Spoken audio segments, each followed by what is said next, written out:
dan rahmatnya, maka kita tidak akan merasakan lezatnya hidayah itu.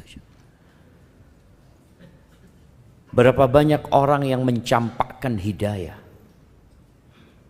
menganggapnya sebuah beban dalam kehidupan,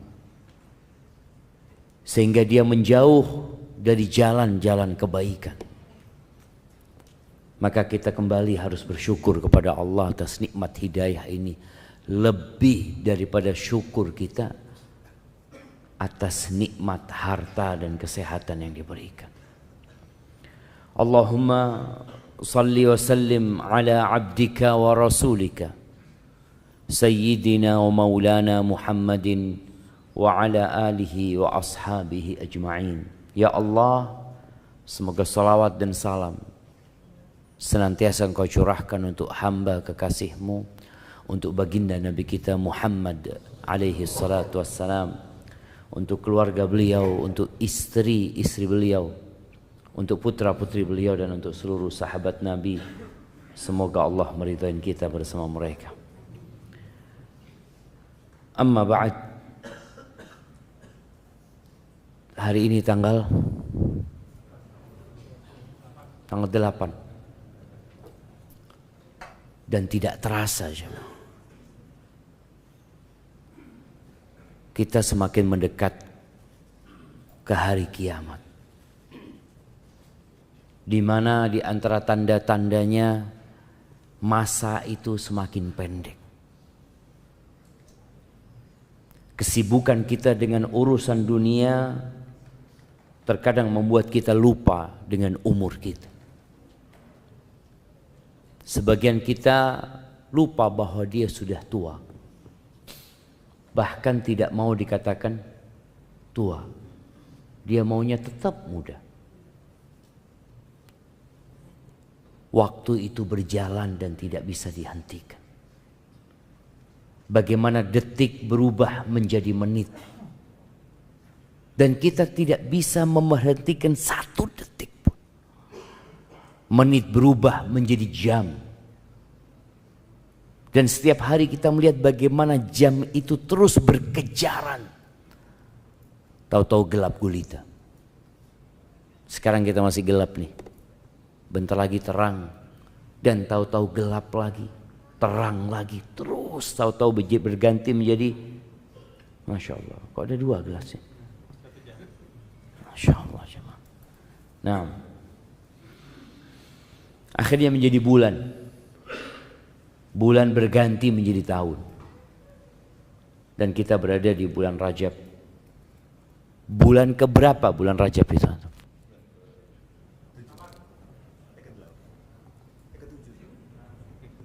Ke-8, ke-7, ke-8, ke-7.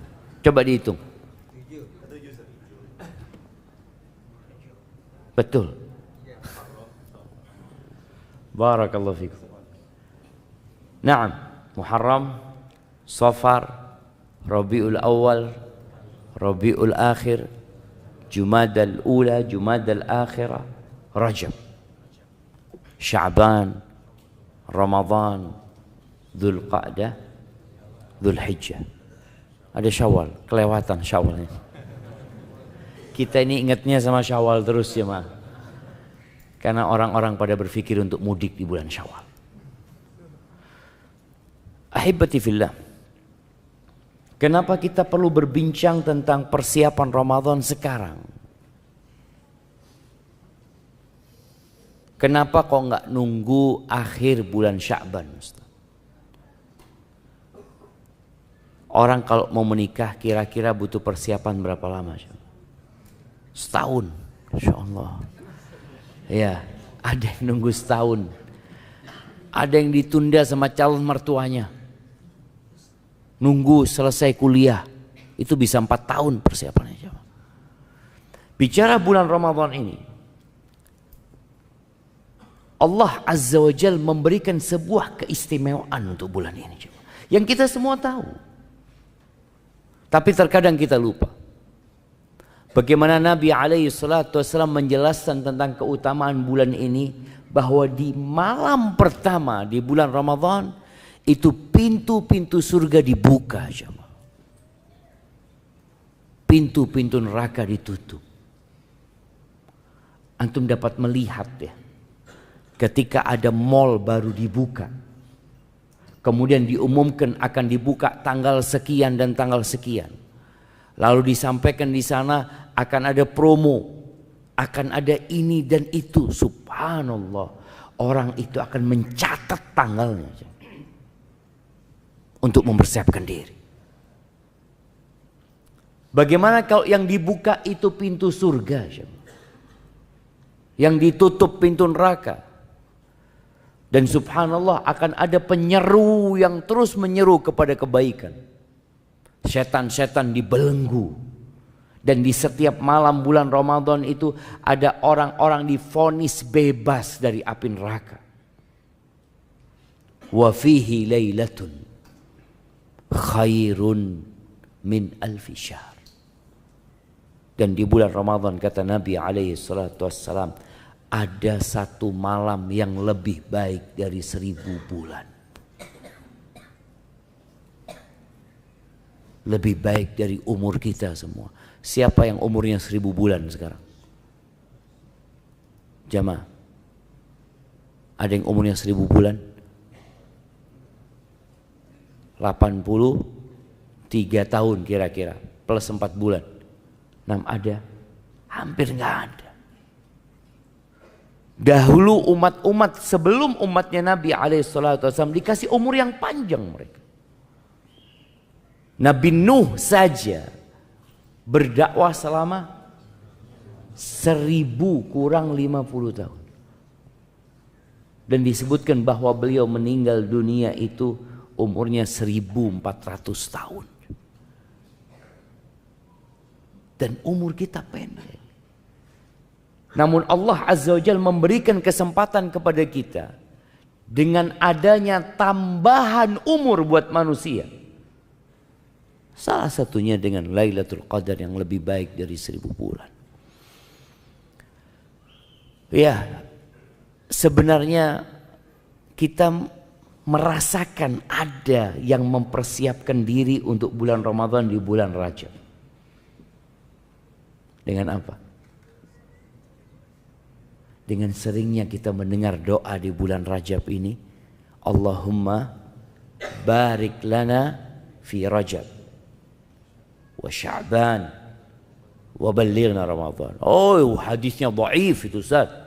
Iya betul, hadisnya dhaif, tapi nggak apa-apa dibaca tanpa menisbatkannya kepada Rasul sallallahu alaihi wasallam.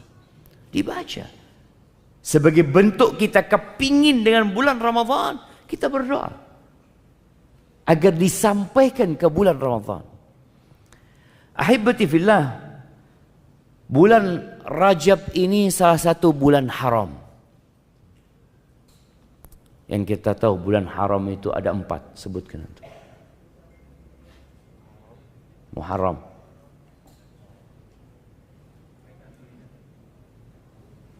Rajab, iya, Muharram, Rajab, kurang 2.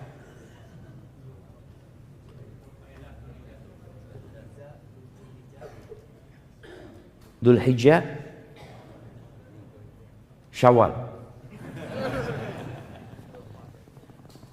Barakallahu fiik. Nah, iya, bulan haram itu ada 3 yang bersambung dan 1 yang terpisah. Yang terpisah bulan Rajab ini. Yang bersambung itu bulan Dzulqa'dah, Dzulhijjah, Muharram. Itu bulan 11, 12 dan bulan 1. Yang Rajab ada di bulan ke-7. Allah Azza wa Jalla mengatakan inna iddatas syuhur 'indallahi 12 syahran. Di surat At-Taubah ayat 36. Allah mengatakan sesungguhnya hitungan bulan di sisi Allah itu 12 bulan. Pada hari penciptaan langit dan bumi. Bayangin, ini sudah ada ketentuan 12 bulan itu sejak penciptaan langit dan bumi, ada dalam ketetapan Allah Azza wa Jalla di Lauhul Mahfuz. Yauma khalaqas samawati wal arda minha arba'atun hurum. Di antaranya ada 4 bulan haram. Fala tadlimu fihinna anfus. Dzalika ad-dinul qayyim. fala tadzlimu fihinna anfusakum. Itu agama yang lurus. Tapi sebagian umat Islam malah nggak peduli dengan bulan-bulan haram ini. Yang ada sekarang banyak kaum muslimin sedang sibuk memikirkan apa? Imlek kemarin. Kita lihat di banyak media, oke, Imlek itu punyanya siapa? Punyanya orang-orang Cina, orang-orang Konghucu mungkin. Ya sudah, biar mereka yang meramaikan hal itu. Sebelumnya ada tahun baru Masehi. Punya siapa? Punya orang-orang umat Kristiani. Biar mereka yang ribut. Kenapa kita harus disibukkan dengan kegiatan orang lain? Antum ketika melihat ada orang punya acara jemaah di pinggir jalan ya. Apakah kemudian semua orang turun di tempat itu? Duduk, ada acara ya? Iya, saya mau ikut kata lu. Bapak siapa kata dia. Antum akan ditolak sama orang itu. Kenapa? Karena bukan acaranya antum. Tapi kenapa banyak umat Islam yang dengan acara orang lain sibuk dia jemaah? Ya, karena lupa dengan identitas dirinya. Bapak ini siapa? Umpamanya ada tulisan acara pertemuan perkumpulan orang-orang Padang umpamanya. Kadang-kala mereka perantau itu kan bikin acara pertemuan gitu loh. Tahu-tahu antum mampir di sana. Antum akan ditanya, "Bapak orang mana? Orang Padang?" "Bukan. Saya orang Jawa," kata dia. "Loh, maaf. Ini acaranya orang Padang, Bapak." Tapi sebagian kita nggak malu. Nggak malu. Kata Nabi SAW, "La tattabi'unna sanana man kana qablakum."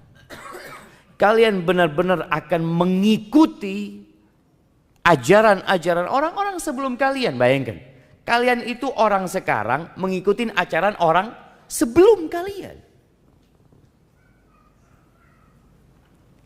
Dan mengikutinya secara persis.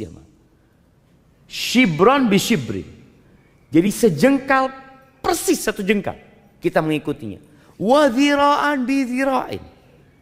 Satu hasta juga kita mengikutinya. Hatta law dakhalu juhra rabbin. Kata Nabi SAW, kalau orang-orang itu masuk ke lubangnya dhab, salah satu jenis iguana padang pasir itu jemaah, kalian akan masuk.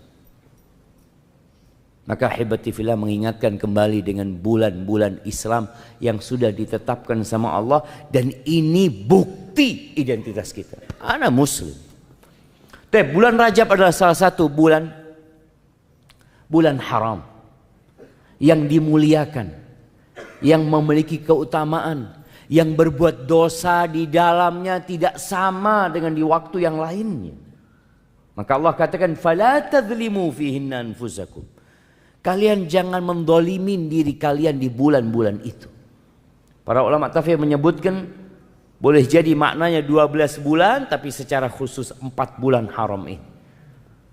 Di bulan itu orang-orang jahiliyah sebelum Islam itu memuliakan bulan-bulan haram.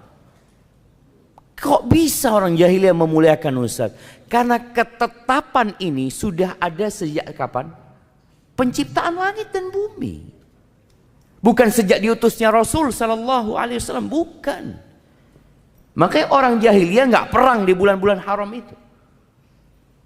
Bagaimana sebagian umat Islam yang datang ke kota Madinah itu dari berbagai penjuru jazirah Arab datangnya di bulan haram. Karena bangsa Arab kalau masuk bulan haram, ngelihat kafilah dagang nggak berani mereka merampoknya.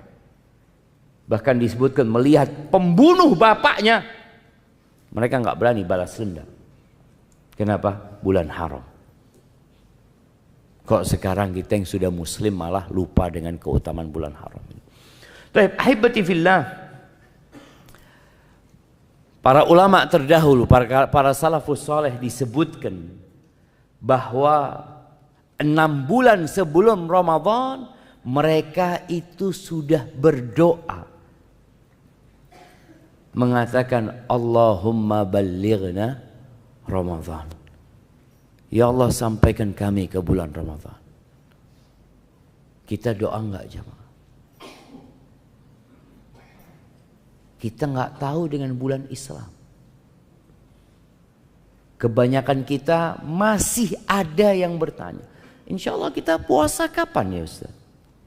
Loh, kapan? Muslim. Ya Muslim Ustaz. Ya Ramadan puasanya umat Islam. Kok dia kadang-kala puasa bulan apa jemaah? April? Maret, April.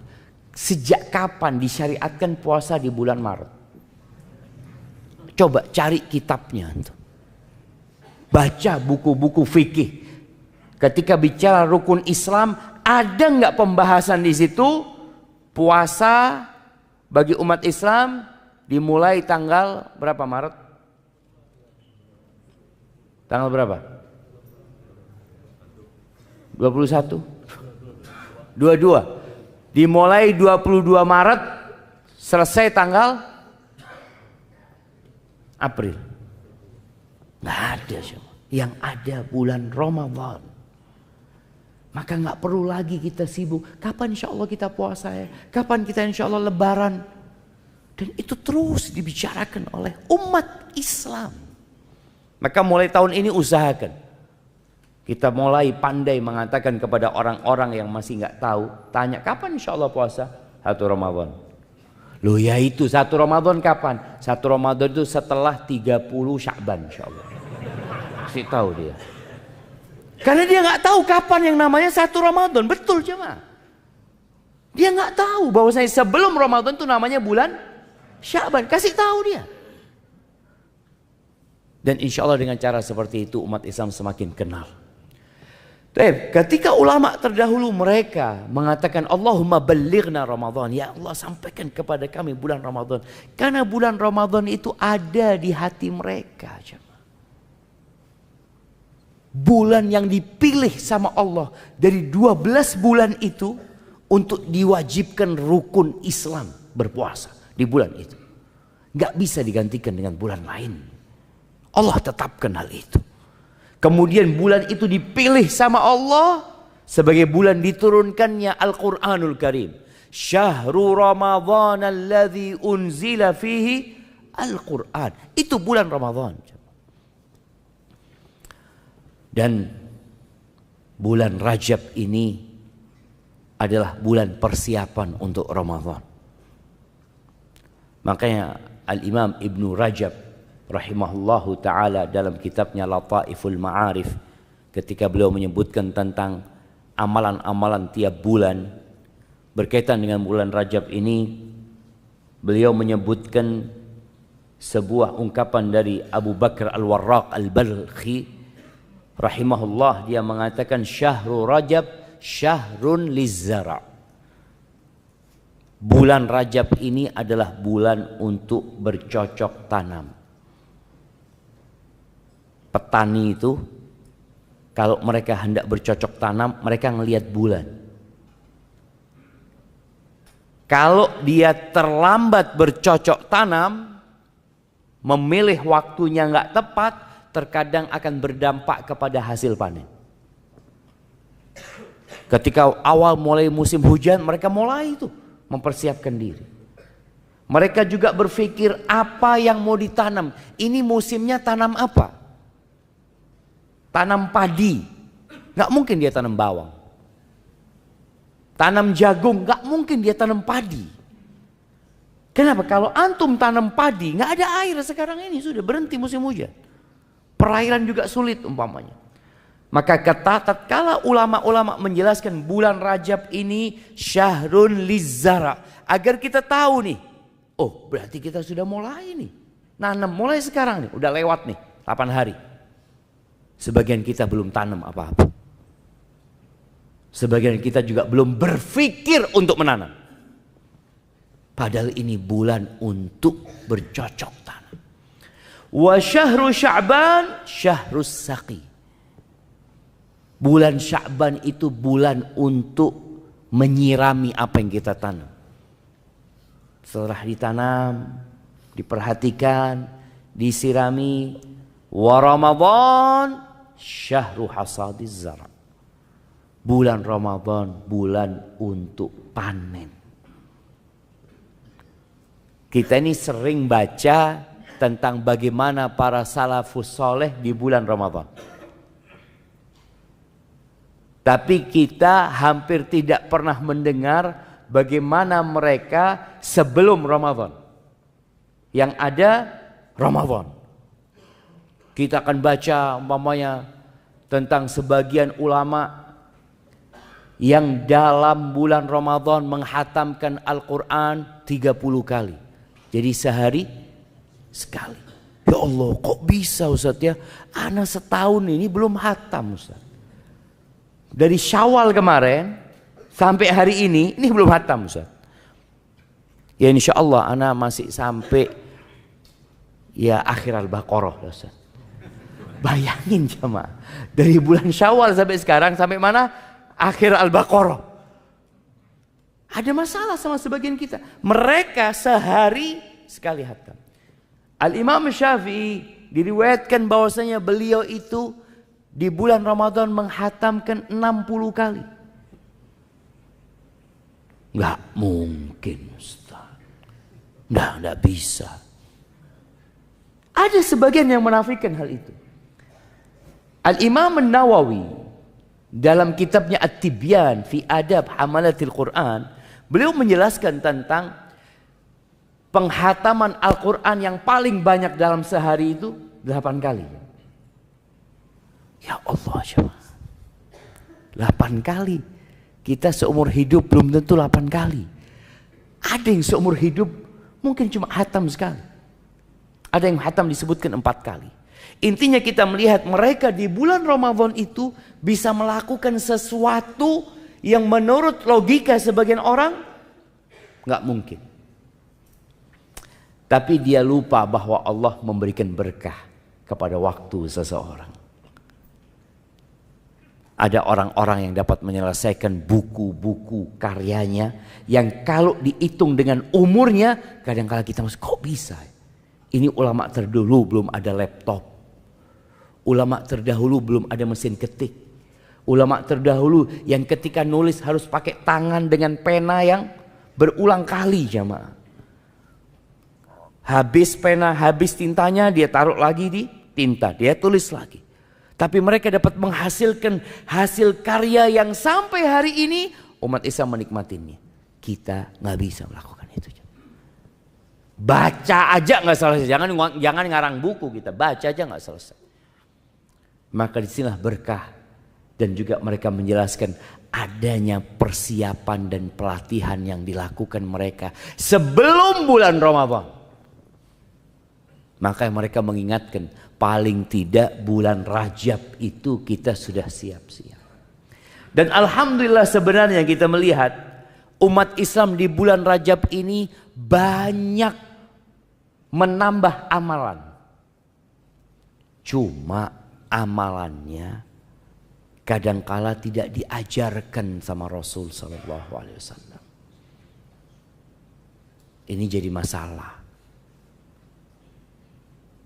Ada yang namanya sholat raghaib. Mungkin sebagian kita nggak tahu ya. Para ulama menyebutkan tentang sholat raghaib ini, dia itu sholat yang dilakukan pada hari Kamis pertama di bulan Rajab, malam Jumat. Udah lewat nih, malam Jumat kemarin. Ini hadisnya disebutkan dari Anas bin Malik dan hadis ini palsu. Dan yang palsu itu biasanya menarik jemaah. Karena pahalanya besar. Apalagi orang ini jarang sholat tuh mamanya. Dapat satu amalan yang pahalnya bisa menggantikan sholat yang dia tinggalkan. Pikirnya dia kayak gitu. Bunyi hadisnya mengatakan ma min ahadin yasumu yaumal khamis. Tidak ada satupun orang yang puasa hari Kamis awal bulan Rajab. Kamis awal bulan Rajab. Thumma yusalli. Kemudian dia salat fi ma bainal isya wal atama. Dia sholat di antara maghrib dan isya. Pada malam Jumatnya 12 rakaat dia sholat. Dia baca di setiap rakaat dengan Al-Fatihah 1 kali dan membaca Inna anzalnahu fi lailatul qadr 3 marrat, 3 kali. Bayangin ya. Dia baca Al-Fatihah 1 kali dan baca Al-Qadr 3 kali.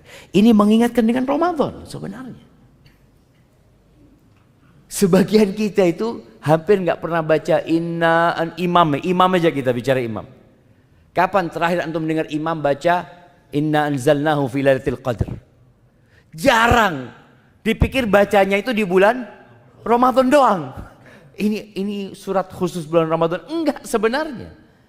Tapi sebagian orang membaca hal itu hanya di bulan Ramadan. Padahal kita baca sepanjang tahun. Dibaca setelah surat maghrib. Memang anjurannya waktu surat maghrib itu baca suratnya dari wadduha sampai ke akhir Al-Quran Karim. Kemudian wa qul huwallahu ahad, dan dia membaca qul huwallahu ahad itsnatai asyrata marrah, 12 kali. Jadi Al-Fatihah, kemudian baca Al-Qadr 3 kali, lalu baca qul huwallahu ahad 12 kali, yafsil baina kulli rak'atain bitaslimah. Setiap 2 rakaat dia salam. Fa idza faragha min salatihi shalla alayya 70. Ketika selesai salat, dia salawat kepada aku sebanyak 70 kali. Allahumma salli ala Muhammad, ya, sebanyak 70 kali. Fa yaqulu fi sujudihi 70 marrah. Di setiap sujudnya dia membaca sebanyak 70 kali subuhun quddusun rabbul malaikati warruh. Berapa kali? 70 kali jemaah. Baca itu. Thumma yarfa' ra'sah. Kemudian dia bangkit dari sujudnya membaca Rabbighfir warham wa tajawaz amma ta'lam innaka antal azizul a'zam 70 kali. Orang itu kalau dapat sifat salat yang aneh, senang jemaah. Oh, ini sungguhan ini. Kalau yang biasa-biasa buat dia itu ya biasa, semua orang bisa. Ini khusus. Thumma yas'alullah ta'ala hajatahu fa innaha tuqda. Kemudian dia minta hajatnya dikabulkan sama Allah Azza wa Jalla. Kemudian disebutkan sabda Nabi sallallahu alaihi wasallam lagi, "Walladzi nafsi biyadihi ma min 'abdin wala amatin shalla hadhihi shalah illa ghufira lahu jami' dhunubihi." Tidak ada seorang hamba laki-laki atau wanita yang melakukan salat ini, namanya salat raghaib ini jemaah, melainkan Allah ampuni semua dosa-dosanya. Walau kanat mithla zabadil bahr, walaupun sebanyak buih di lautan, wa adadir ramal, sebanyak pasir di muka bumi ini, wa waznil jibal, walaupun dosanya seberat gunung-gunung yang ada di muka bumi ini, wa waraqil asyjar, sejumlah daun-daunan di pohon, wa yashfa yaumal qiyamah, dan dia pada hari kiamat akan memberikan syafaat fi 700 ahli baitihi, memberikan syafaat kepada 700 keluarganya yang sudah ditetapkan divonis masuk neraka. Siapa yang nggak mau jemaah? Aduh Ustaz, bismillah Ustaz, telat sudah Ustaz ya, telat sudah jemaah, ini hari Kamis kemarin, kita harus nunggu setahun lagi. Cuma yang jadi masalah hadisnya ini maudhu'. Al-Imam An-Nawawi yang madhabnya Syafi'i, yang diikutin di Indonesia seharusnya. Beliau ditanya tentang salat raghaib ini. Apa kata beliau? Ditanya, sunnah ini salat, sunnah, fadilah atau bid'ah? Apa kata beliau rahimahullah? Hiya bid'at qabihah munkarah. Dia adalah perbuatan bid'ah yang buruk, yang mungkar, asyaddal inkar, mustamila ala munkarat, yang isinya banyak kemungkaran. Fayata'ayyan tarkuha, harus ditinggalkan. Wal i'rad anha, berpaling dari salat ini.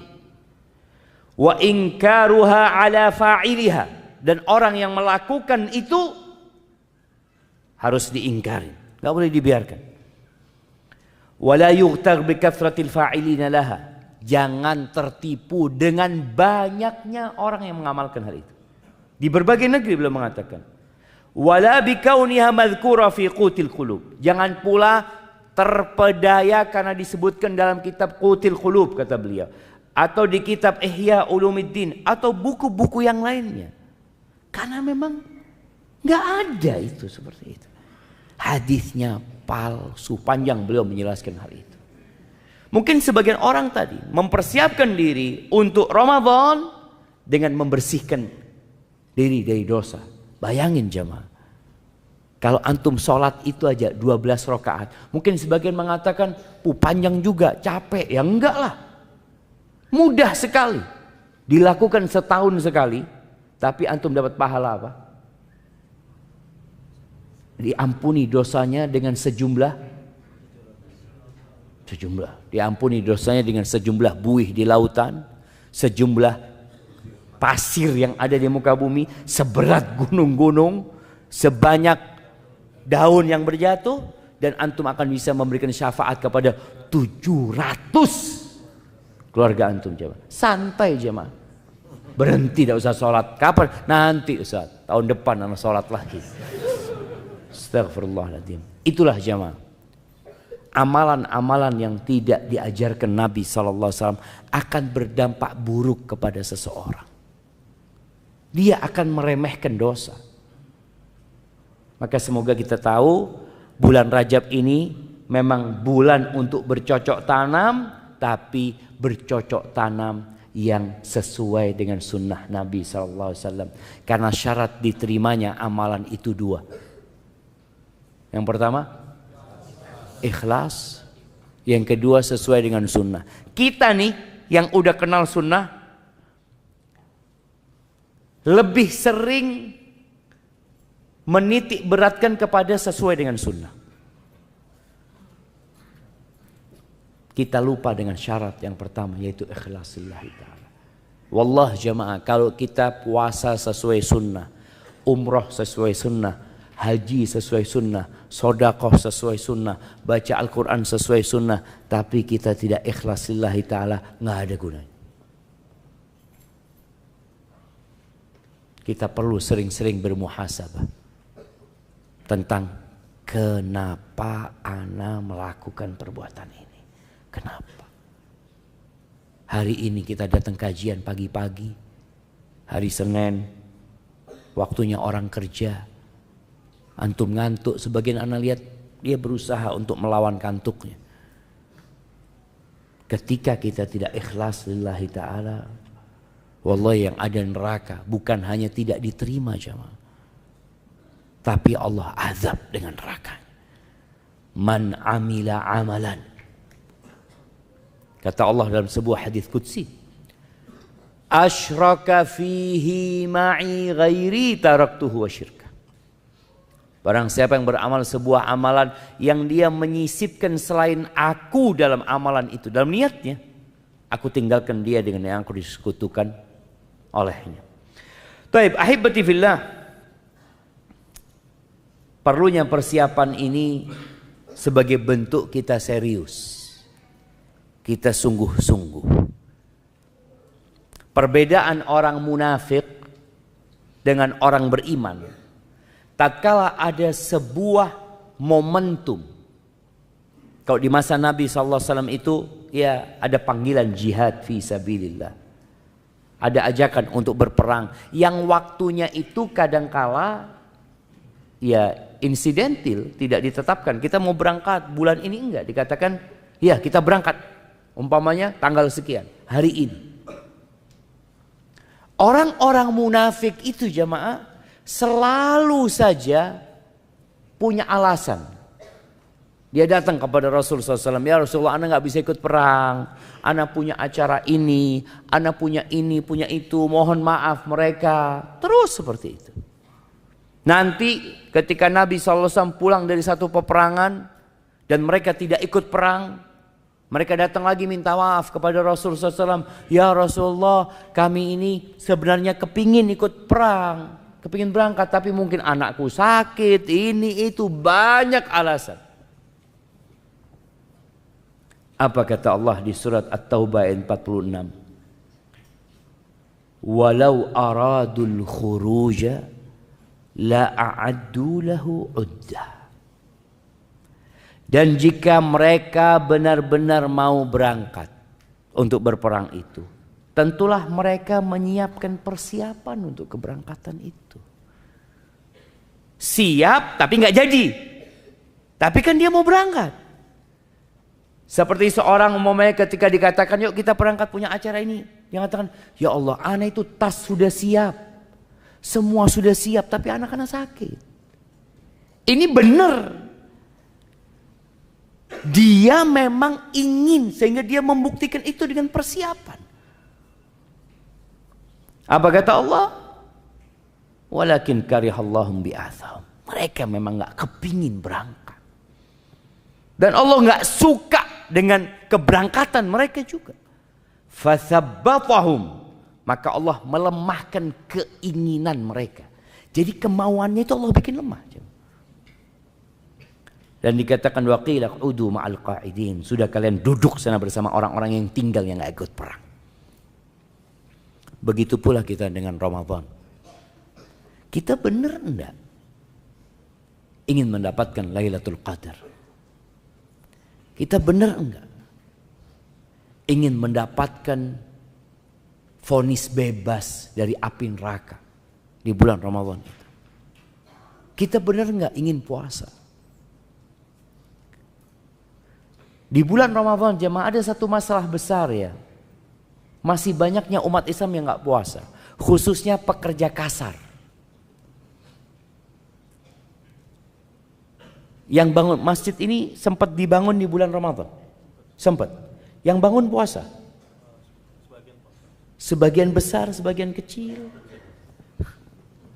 Sebagian kecil yang dibangun masjid. Di bulan Ramadan. Dibuat tarawih. Yang bangun gak puasa. Sebagian mereka jamaah ketika ditanya gak kuat Pak Ustadz. Gak kuat. Sahur gak tadi? Enggak Pak Ustadz. Berarti memang gak niat puasa. Kalau orang itu niat puasa, dia akan sahur yang sesuai. Dia akan berusaha jaga diri. Nanti mungkin di tengah hari dia mau pingsan karena capek kena matahari. Dia berbuka. Itu orang niat puasa. Tapi ini orang memang tidak sahur. Yang ada sarapan. Benar mereka berangkat kerja mereka sarapan. Ketika ditanya kenapa nggak puasa, capek nggak bisa puasa. Seperti itu pula kondisi orang-orang munafik. Maka Allah sebutkan walau aradul khuruj. Jikalau mereka benar punya keinginan untuk berangkat perang, la a'addu lahu uddah. Pasti mereka itu mempersiapkan persiapan. Maka di sini antum dapat melihat kenapa para ulama terdahulu kok bisa hatam Quran sehari 1 kali, 2 kali, ada yang 3 malam hatam Al-Quranul Karim. Kok bisa ya mereka iktikaf ya? Mereka kan punya keluarga Pak Ustaz. Mereka kan juga butuh urusan dunia. Mereka persiapkan. Di sini loh waktu Rajab ini. Antum mau iktikaf enggak? Mau iktikaf Ustaz? Ya persiapkan sekarang. Oh kan masih lama Pak Ustaz. Persiapannya sekarang bulan Rajab ini.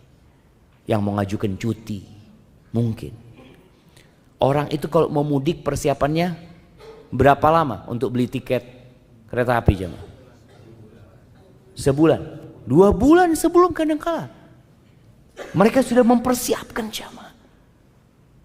Bahkan setahun sebelumnya mereka persiapan buat mudik. Dari sisi dia menabung ya. Karena dia anak mau pulang. Loh buktinya mau pulang anak nabung gitu. Karena anak mau pulang anak harus beli tiket pesawat buat 4 anak anak Ustaz seperti itu. Maka dia mempersiapkan hal itu. Ahibati fillah, persiapan yang paling utama adalah ya namanya bercocok tanam. Persiapannya adalah membersihkan tanah itu jemaah. Tanah yang hendak kita tanamin ini dibersihkan dahulu. Mungkinkah antum menanam jagung sedangkan ilalang masih tumbuh tinggi?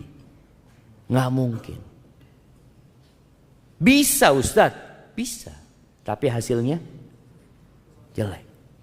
Mungkinkah antum tanam padi pada saat sawah itu masih banyak ilalang dan belum dibajak, jamaah? Nggak mungkin, jamaah. Artinya orang aja berpikir seperti itu. Bagaimana kalau yang akan ditanamin ini, tanah itu namanya al-qalbu. Qalb. Tempat Allah memandang, jemaah. Tempat kebaikan itu tumbuh. Tempat keimanan, tempat ketakwaan. Yang kata Nabi SAW, at-taqwa hahuna.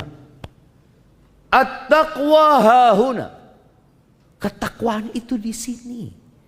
Beliau menunjukkan kepada dadanya, jantungnya itu 3 kali. Dan kita tahu puasa Ramadan ini apa kata Allah? Ya ayyuhalladzina amanu kutiba alaikumusiyam kama kutiba alal ladzina min qablikum la'allakum tattaqun.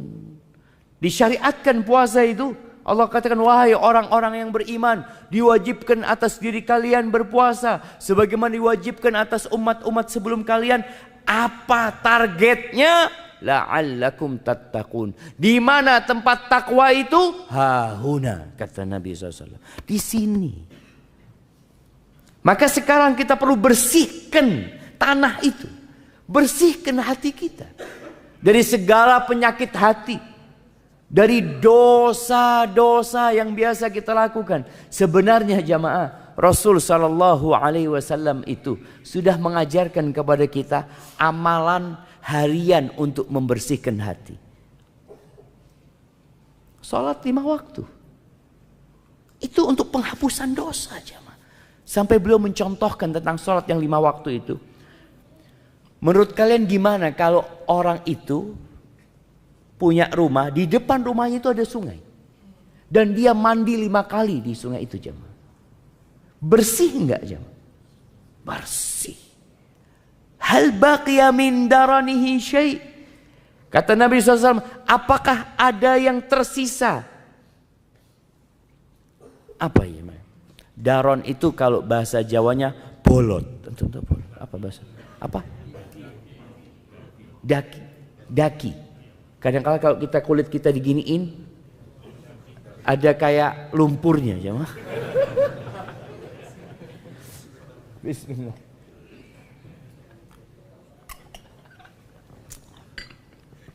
Apakah ada yang tersisa? Nggak ada yang tersisa. Itu kalau mandinya bener. Tapi kalau cuma nyemplung, nyebur keluar. Ya kayaknya nggak berubah jemaah. Yang ada cuma basah doang. Begitu pula dengan kualitas sholat kita. Tatkala sholat kita yang 5 waktu ini berkualitas seperti antum mandi ya, antum sabunin diri antum ya, kemudian antum siram lagi, ada yang disabun kemudian pakai batu jemaah. Batu apa? Batu gosok tuh ya. Batu apung ya. Oh, batu apung lagi, semakin bersih. Maka Anda mengajak semuanya sekarang untuk memperbaiki kualitas sholat yang 5 waktu dulu antum. Untuk penghapusan dosa ini syam. Gimana sholat antum selama ini? Kita masih sering sholat jamaah, masuk ke tempat sholat dalam kondisi pikiran kita masih di mana-mana. Nah, imam tadi rakaat pertama baca apa? Yang tanya jamaah. Sebagian kita baca apa? Tadi anak amin, yang jelas tadi itu amin. Iya. Yang jelas ikut amin dia betul. Setelah itu wallahu a'lam. Maka coba kita pelajari lagi bagaimana sholat. Bacaan sholat kita yang mungkin selama ini hanya satu model. Yang membuat kita terjebak dalam rutinitas sehingga tidak lagi merasakan. Itu kita tambah dengan bacaan-bacaan yang diajarkan Nabi SAW lainnya. Umpamanya selama ini kita sholat itu ruku selalu membaca Subhana Rabbiyal Azim. Subhana rabbiyal azim. Kan sah Pak Ustadz? Iya sah. Sampai mati antum baca itu pun sah. Tapi Nabi SAW mengajarkan kepada kita untuk jadi lebih baik. Jadi naik tingkatan kita. Selain baca itu Nabi baca apa mamanya? Subhanakallahumma bihamdika Allahumma gfirli. Oh Nabi baca itu. Oke ana baca itu lagi. Atau Allahumma laka raka'tu wa bika amantu. Ada bacaan-bacaan Nabi SAW. Antum tambahin tuh. Supaya kualitas sholatnya nambah. Kemudian yang kedua, bacaan suratnya. Sebagian kita alhamdulillah. Sejak dia muda sampai tua, sampai mau mati. Bacaan suratnya itu 5. Ustaz, kan sah sholatnya, sah betul. Tapi apa antum nggak kepingin nambah gitu? Ana nambah insya Allah tahun ini ana mau nambah alhaakumut takatsur. Sudah nambah 1 surat, nambah tapi jemaah. Makanya kalau antum tiap tahun nambah 1 surat, umur antum 50 tahun, insya Allah antum hafal 50 surat. Yang umur 40 tahun anggap sudah. Yang dari umur 1 sampai 10 tahun itu nggak dihitung sudah jemaah. Karena dia sudah punya hafalan yang pendek-pendek itu, yang dia hafal ketika dia masih kecil, dia punya 40 surat. Jemaah. Sudah hatam juz amma plus 3 surat. Juz amma selesai, tambah al-mursalat, tambah al-insan, tambah al-qiyamah. Itu 40 surat yang umurnya 40 tahun. Tapi kita melakukan itu enggak jemaah? Oh jangan memberatkan Pak Ustadz. Bukan urusan memberatkan. Jemaah ini setahun sekali nambah 1 surat. Tapi kadang-kadang kita nggak punya. Keinginan aja nggak punya. Tadi kita sebutkan bagaimana Allah menegur orang-orang munafikin. Walau aradul khuruj. Kalau mereka punya keinginan untuk berangkat. Buktinya apa? Persiapan. Kalau kita punya keinginan tiap tahun menambah 1 surat, buktinya apa? Ana lakukan. Tiap hari ana dengerin Ustaz. Insya Allah jamaah 1 bulan antum tiap hari dengarkan alhaakumut takatsur, hafal. Insya Allah, nggak sulit. Itu mamanya. Tadi bacaan ruku, bacaan Qur'annya diperbaikin, kemudian bacaan sujudnya. Kita berusaha untuk menjaga kualitas sholat ini, karena ini termasuk bentuk kita membersihkan hati kita dari dosa-dosa itu. Kemudian memperbaharui taubat. Nabi SAW tiap hari jemaah, beliau beristighfar, membaca Rabbil firli wa tub alayya innaka antat tawwabur rahim 100 kali. Ini selain yang kita baca selesai sholat ya. Ini beliau di luar itu. Yang dalam beberapa riwayat disebutkan membacanya itu selesai sholat duha. Rabbil firli wa tub alayya innaka antat tawwabur rahim. Ustaz, itu kan buat orang yang banyak dosanya Ustaz. Ana ini baru pulang umroh Ustaz. Oh, Insya Allah. Jadi sebagian orang ini jamaah, dia merasa ana masih bersih. Nabi SAW beliau benar-benar mengajarkan kepada kita agar kita tidak sok suci. Dengan cara apa? Nih orang yang paling suci, orang yang dijaga dari semua dosa, maksum Nabi kita SAW. Bahkan Allah mengatakan qad ghafarallahu laka ma taqaddama min dzambika wa ma ta'akhkhar. Itu sudah diampuni dosa yang lalu dan yang akan datang. Nabi SAW, Nabi beristighfar 100 kali. Sekali duduk. Maka mulai saat ini usahakan tiap hari antum punya waktu duduk beristighfar 100 kali. Dihitung. Pakai tangannya itu lebih mulia. Tapi yang nggak biasa ngitung mungkin bisa pakai tasbih umpamanya. Tapi tasbih ini jangan sampai kelihatan orang. Karena ada orang yang habis pakai tasbih langsung di gelang. Iya Ustaz kan nggak apa-apa. Iya nggak apa-apa. Tapi kadangkala jadi ria, kelihatan. Ada yang lebih parah lagi, kadangkala antum habis tasbih langsung dikalungkan. Nggak dikalungkan di situ, digantung di mobilnya. Insyaallah. Supaya kelihatan ini orang ahli tasbih. Ustaz suudzon, Ustaz ya, jangan suudzon makanya. Enggak, jangan suudzon.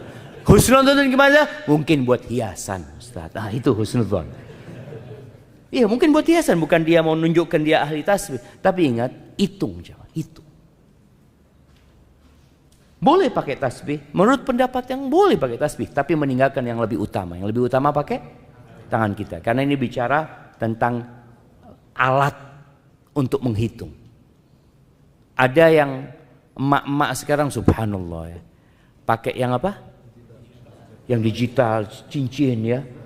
Ana sampai ngelihat itu dihiasin seperti permata, ini itu. Ya Allah, buat apa? Ini alat untuk ngitung. Bukan alat untuk gaya. Tapi akhirnya berubah jadi untuk bergaya. Ingat, bukan. Hanya sekedar alat untuk menghitung.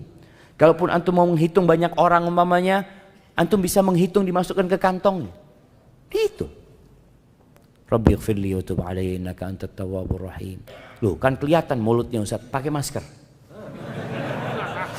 Betul, Anda lihat masker ini juga bisa menjadi alat menyembunyikan zikir kita aja, Mas. Antum pokoknya kalau mau zikir pakai masker. Sampai orang ketahuan, oh ini lagi berzikir ini. Padahal orang udah nggak pakai masker semuanya, dia sendirian pakai masker. Tapi intinya kita berusaha untuk menyembunyikan hal itu. Usahakan jemaah setiap hari, mulai hari ini antum sudah. Camkan ana mau seperti Nabi SAW, sekali duduk 100 kali istighfar. Dan antum merasakan bagaimana hati itu jadi bersih. Karena Nabi SAW menyebutkan, idza adznaba atau innal abda idza akhta'a khati'atan. Seorang hamba apabila melakukan perbuatan dosa, nukitat fi qalbihi nuqta sauda. Akan ada nokta hitam.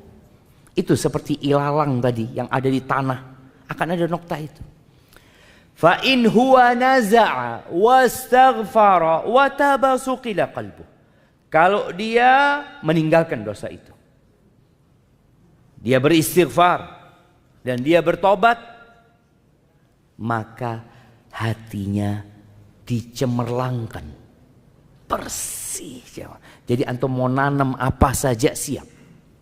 Wa in ada zida fiha. Kalau dia kembali berbuat dosa, bukan bertobat tapi nambah dosanya, maka akan ditambah nokta hitam itu hatta ta'luwa ala qalbi, sampai menutupin yang namanya jantung. Maka itu mungkin yang dapat kita lakukan di hari-hari ini. Selain menambah amalan-amalan lain jamaah, yang jelas bulan Rajab ini hindarin perbuatan dosa dan tambah amal-amal yang biasa Nabi ajarkan kepada kita untuk diamalkan. Puasanya Senin Kemis seperti yang Nabi SAW ajarkan. Puasa tengah bulan tanggal 13, 14, 15. Atau ya Allah Zat ana ini sulit berpuasa, antum puasa 1 hari di bulan Rajab ini. 1 hari. Yang nggak pernah puasa sunnah bulan Rajab puasa 1 hari. Karena Nabi SAW ketika ada seorang sahabat tanya sama Nabi SAW tentang puasa, Nabi mengatakan kepadanya, sum yauman fi kulli syahr. SAW, puasa paling tidak 1 hari dalam sebulan. Maka antum puasa bulan Rajab. Nanti bulan Sya'ban lain lagi. Bulan Sya'ban itu bulan diangkatnya amalan dan Nabi SAW memperbanyak puasa di bulan Sya'ban. Kemudian bacaan Qur'annya mulai antum baca. Kenapa? Karena bulan Ramadan itu syahrul Qur'an. Kalau antum punya cita-cita menghatamkan Al-Quran di bulan Ramadan, maka di bulan ini pun antum sudah mulai membiasakan diri. Contohnya, setiap habis sholat wajib, ana mau baca 1 halaman. Sudah baca 1 halaman. Dan usahakan bacanya sama artinya. Sehingga nggak ada pertanyaan di bulan Ramadan. Ana sering ditanya di bulan Ramadan, Ustadz, lebih afdol mana Ustadz? Baca Quran sama artinya atau menghatamkan Al-Quran tanpa artinya? Ini orang-orang yang memang jarang baca Quran. Muncul pertanyaan itu. Tapi kalau dia sudah tiap hari baca Quran dengan artinya, insya Allah nggak muncul pertanyaan itu. Karena dia sudah terbiasa dengan membaca dengan artinya. Jadi petunjuk dalam Al-Quran itu didapat dengan kita membaca artinya. Pahala insya Allah didapat dengan kita membaca huruf-hurufnya. Ahibati fillah. Kemudian bicara tadi membersihkan hati jamaah. Bersihkan hati dari segala penyakit juga jamaah. Quran ini termasuk yang membersihkan hati. Dan banyak penyakit hati ini diantaranya hasad, iri, dengki. Ada di antara kita yang masih menyimpan dendam sama saudaranya, sama kerabatnya. Tolong diselesaikan di bulan ini. Karena bulan Sya'ban bulan diangkatnya amalan jamaah. Yang punya ya mungkin tidak bertegur sapa dengan saudaranya. Mulai saat ini antum datang minta maaf sama dia. Dengan itu semoga Allah ya membersihkan hati kita dan kita benar-benar siap untuk masuk ke bulan Ramadan. Allahumma barik lana fi Rajab wa Sya'ban wa ballighna Ramadan. Baik, itu mungkin dapat Anda sampaikan. Ini ada beberapa pertanyaan yang masuk. Bismillah.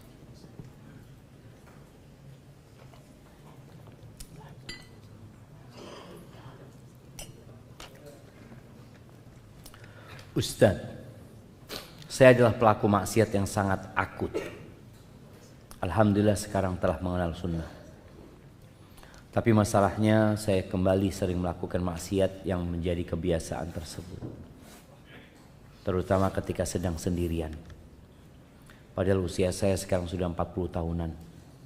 Dan sudah berkeluarga. Kenapa saya berat meninggalkan kebiasaan maksiat yang parah akut tersebut.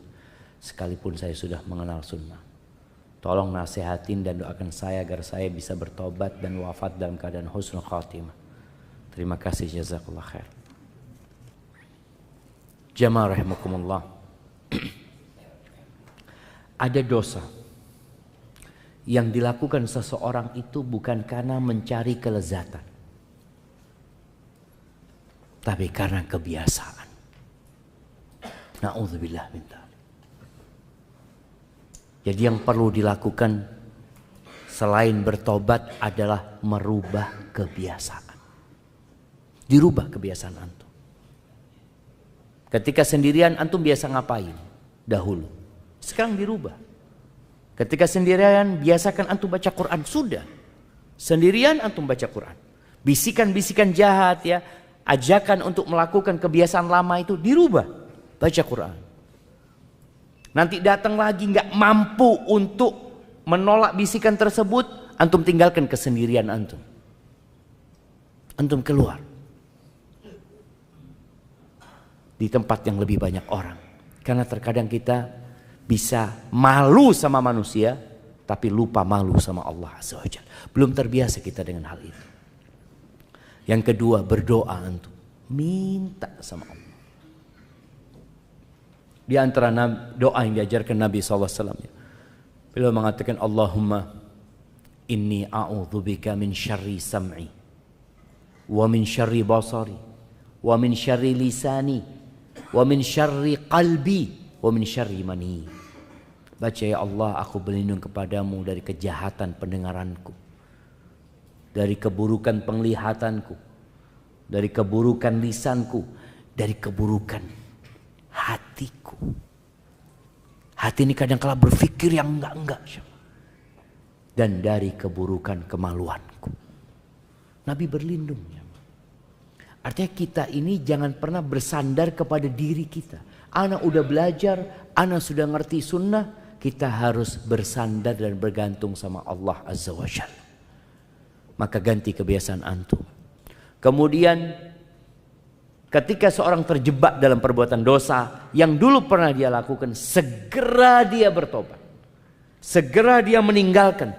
Jangan sampai ada pikiran menunda tobatnya. Kadang-kadang orang mengatakan, ya Allah, aku berbuat dosa lagi. Dia berpikir untuk melanjutkan dosa itu karena bisikan syaitan mengatakan, udahlah tobatnya sekalian aja nanti. Seperti itu. Nanti tobatnya kalau berangkat umroh. Tobatnya nanti kalau masuk bulan Ramadan. Jangan. Karena ketika antum menunda tobat, tadi yang kita bicarakan, noktah hitam itu terus di jantung antum. Sampai sulit menerima nasihat jamaah. Dan terus beristighfar mohon ampun sama Allah SWT. Insya Allah Allah akan jaga hambanya yang benar-benar sungguh-sungguh niat meninggalkan dosa. Barakallahu fikum.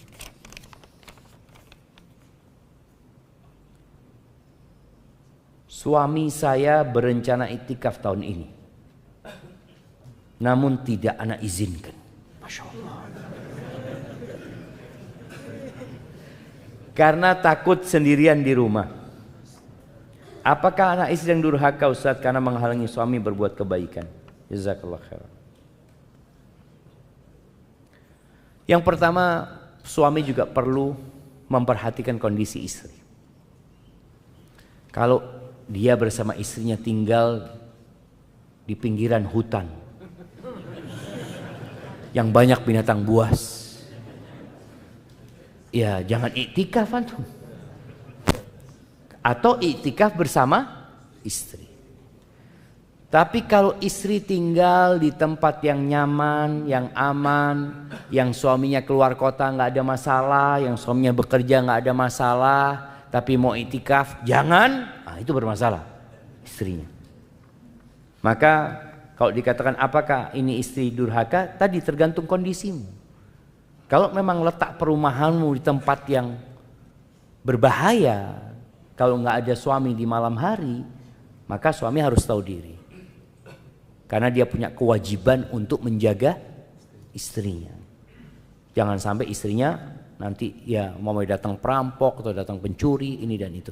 Tapi kalau tempatnya aman, insya Allah nggak ada masalah. Istri juga nggak berhak karena sudah dipilihkan sama suaminya tinggal di perumahan yang aman, yang tentram dan sudah dicukupin semua kebutuhan. Jangan sampai suami mengatakan ana mau iktikaf. Nah, loh gimana urusan makan kita? Wallahu a'lam. Ana nggak tahu. Anti cari sendiri nggak boleh, karena suami punya kewajiban memberikan nafkah kepada istrinya. Kalau memang mau iktikaf tadi udah disiapin makanannya, semua kebutuhan istri sudah disiapkan semuanya, insya Allah boleh dia iktikaf. Hada wallahu a'lam bissawab. Tapi ini masya Allah jemaah, ketika persiapannya dari sekarang itu bagus, dia sudah mulai mencatat gitu. Atau boleh jadi tadi kalau ternyata tempat istrinya ini berat Ustaz, artinya memang perumahannya nggak baik, ya dia carikan tempat yang baik, umpamanya kos-kosan yang dekat dengan masjidnya, nggak terlalu jauh dari masjid ya. Istri juga bisa tiap hari, istrinya mungkin nggak iktikaf, tapi istrinya bisa ketemu suaminya tiap hari, sholat tarawehnya di masjid yang sama umpamanya. Dan ketika iktikaf jamaah, antum nggak harus cari masjid yang ada kajiannya. Karena iktikaf itu sejatinya antum berdiam diri di masjid untuk beribadah kepada Allah Azza wa Jalla.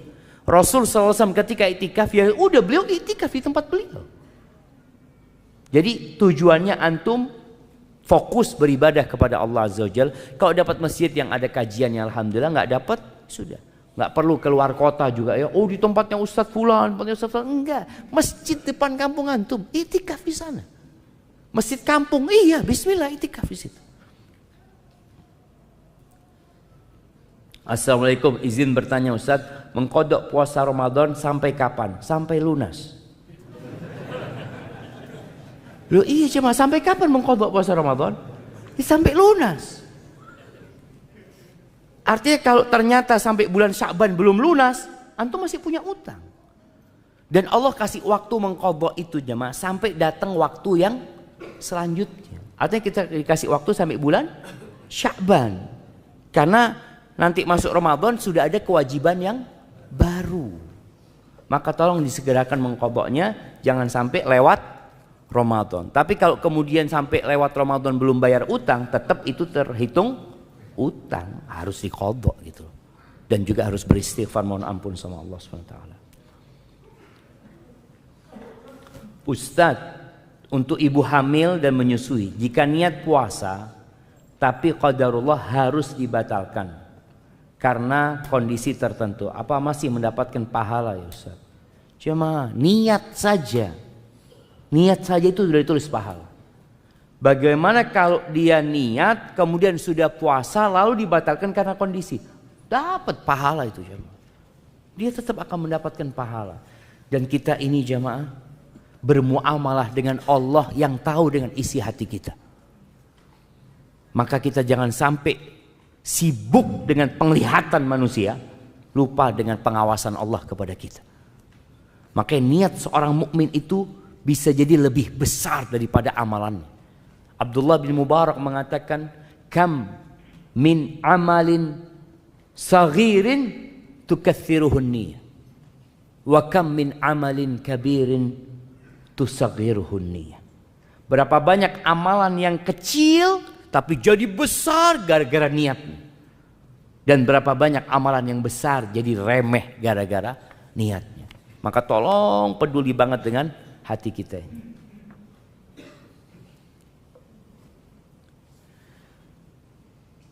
Semoga Allah merahmati Ustadz dan keluarga serta seluruh kaum muslimin. Ustadz, sebagian salaf di 6 bulan setelah Ramadan berdoa agar amalan diterima. Dan 6 bulan sebelum Ramadan berdoa agar disampaikan di bulan Ramadan. Apakah ada riwayat-riwayat doa-doa yang dibaca sebagian salaf tersebut Ustadz? Jazakallah khair. Wallahu a'lam bishawab ya. Kalau riwayat tentang nas doanya, teks doanya nggak pernah ana lihat ya, ana nggak pernah mendapatkannya. Mungkin ada di buku-buku para ulama, tapi yang jelas berdoa minta diterima itu seperti doanya Nabi Ibrahim. Rabbana taqabbal minna innaka antas samiul alim. Makanya setelah Ramadan itu biasanya mereka saling mendoakan dengan ucapan apa? Taqabbalallahu minna wa minkum. Itu yang riwayat disebutkan. Mereka saling mendoakan dengan taqabbalallahu minna wa minkum. Kalau bicara bagaimana doa supaya disampaikan ke bulan Ramadan, ya mungkin seperti yang ada riwayat dhaif, Allahumma ballighna Ramadan ya, atau Allahumma barik lana fi Rajab wa Sya'ban wa ballighna Ramadan. Mohon nasihatnya Ustaz buat suami saya. Insyaallah. Ini kayaknya dibawa ke sini suami. Yang masih merokok. Apa ada doa khusus Ustaz? Ana suka kasihan, tidur aja nggak tenang, batuk terus. Ini jam. Orang kadang-kala karena kebiasaan. Udah kebiasaan dia merokok. Sebagian mereka itu sudah tidak menikmatin lagi jam. Rokok itu udah nggak menikmatin dia. Karena dia apa ya? Batuk ini itu. Tapi karena kebiasaan jadi nggak enak kalau nggak ngerokok gitu loh. Terus bagaimana? Nah, kembali kepada tadi cerita Allah di surat Taubah. Andai kata orang-orang itu niat, walau aradul khuruj la'addu lahu udda. Mereka benar-benar niat bertekad untuk berjihad, mereka akan persiapan. Kalau orang itu niat berhenti merokok, jemaah, niat, dia akan persiapan. Yang pertama dia lakukan adalah berdoa. Minta sama Allah, ya Allah bantulah hamba ya Allah untuk berhenti ngerokok ya Allah, bantulah hamba ya Allah. Ada sebagian orang nggak berani doa itu jemaah karena masih enak rokok. Gimana anda mau minta berhenti ngerokok, dia masih menikmatin rokok. Maka minta kepada suaminya, ajak suaminya, mas doa mas, minta sama Allah, ya Allah bantulah hamba untuk berhenti ngerokok, ya Allah bencikan kepada hamba rokok ini Allah. Minta sama Allah. Dengan cara seperti itu insya Allah Allah bantu. Dan ini istri masya Allah ya. Kadang-kala bapak-bapak yang masih merokok ini jangan sampai didoakan istrinya cepat mati. Nah kadang-kala istri ngomong, ya Allah ini sakit-sakitan terus gini kan ngerepotin. Kalau langsung mati kan nggak apa-apa. Itu jangan sampai seperti itu. Karena memang ada suami-suami yang nggak tahu diri. Disayang sama istrinya tapi dia nggak merasa disayang gitu. Barakallahu fikum.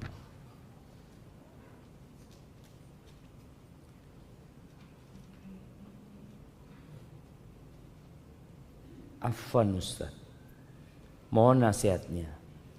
Bagaimana menolak ajakan dari keluarga ziarah ke Banten? Ke Banten. Tapi supaya mereka mengerti dan tidak menyinggung mereka. Karena keluarga masih sangat kental dengan kegiatan yang mereka anggap mengunjungi makam wali itu berkah dan baik. Ahibati fillah, ketahuilah bahwasanya ziarah kubur itu baik. Ziarah kubur itu dianjurkan. Bahkan Nabi SAW nyuruh ala fazuruha, ziarah kuburan. Tujuannya apa? Ini yang orang kadangkala lupa dengan tujuan ziarah kubur yang utama. Nabi SAW ketika menyuruh para sahabat ziarah kubur, tujuannya apa? Fa innaha tudzakirul akhirah. Ziarah kubur itu mengingatkan kepada akhirat. Ziarah kubur itu melembutkan hati. Itu tujuannya. Bukan ngalap berkah ketika ziarah kubur. Sebagian orang itu ziarah kubur tujuannya dunia, bukan akhirat. Tujuannya ziarah kubur supaya lancar rezekinya, usahanya ya lebih bagus, lebih ramai. Ada yang seperti itu jemaah. Maka silahkan ziarah kubur. Dan jangan merepotkan diri ziarah kubur ke tempat yang jauh.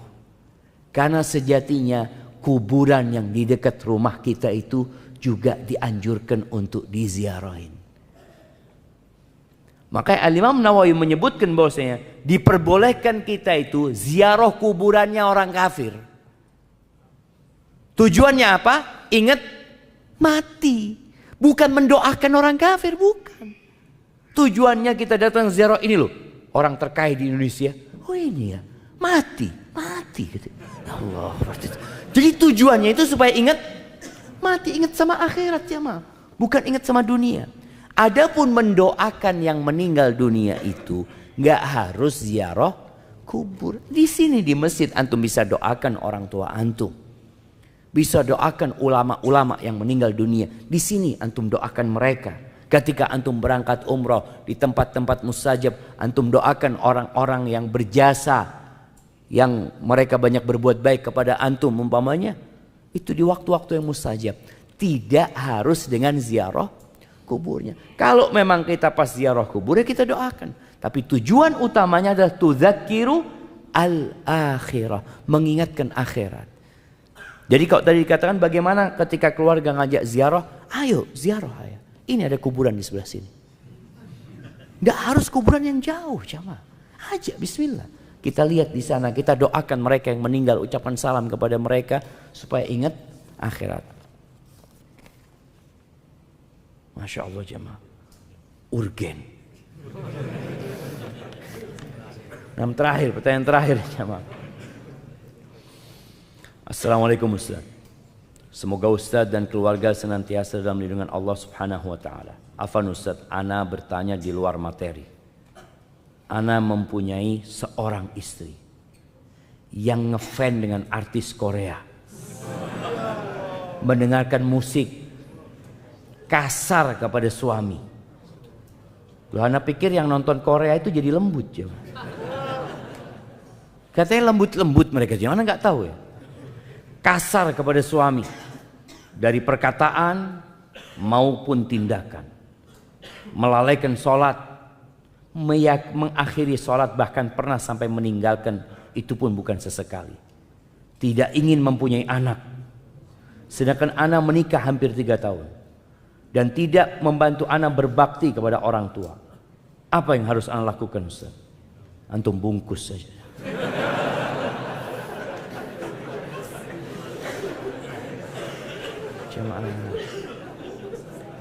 Padahal anak setiap hari menasihatin istri, tapi tidak ada perubahan. Dan anak sudah pernah mendiamkannya selama sepekan. Berdosakah anak menceraikannya Ustaz? Iya jemaah. Jadi yang pertama, seorang itu kadangkala perlu minta ampun sama Allah Azza wa Jalla. Kalau ternyata dia memilih istrinya ini tidak sesuai dengan kriteria yang sudah ditentukan dalam agama. Allah sudah kasih arahan. Wa ankihul ayama minkum wassalihina min ibadikum wa imaikum. Allah sudah kasih arahan yang soleh-soleh, yang baik, yang dinikahin. Nabi SAW juga memberikan penjelasan. Tapi antum kok akhirnya dapat istri seperti ini. Boleh jadi dia dulunya soleha. Enggak usah, dia dulu soleha. Cuma kalau karena bergaul ini dan itu, dia jadi seperti ini. Maka antum cari tahu penyebabnya. Dia seperti itu. Kalau ternyata penyebabnya memang sebelum menikah dia sudah seperti itu, berarti masalahnya ada di siapa? Di antum. Tapi kalau ternyata enggak Ustaz, dia awalnya suka ngaji, Masya Allah nurut sama suami. Setelah dia suka bergaul sama fulana umpamanya dia berubah. Berarti kan penyebabnya itu. Antum perlu mencari tahu penyebabnya. Baik, kalau bicara antum memberikan nasihat, setelah memberikan nasihat jamaah, lalu dia tidak mau mendengarkan, perlu didiamkan. Bukan sebulan, bukan sepekan, boleh jadi sebulan, boleh jadi 2 bulan antum diamkan.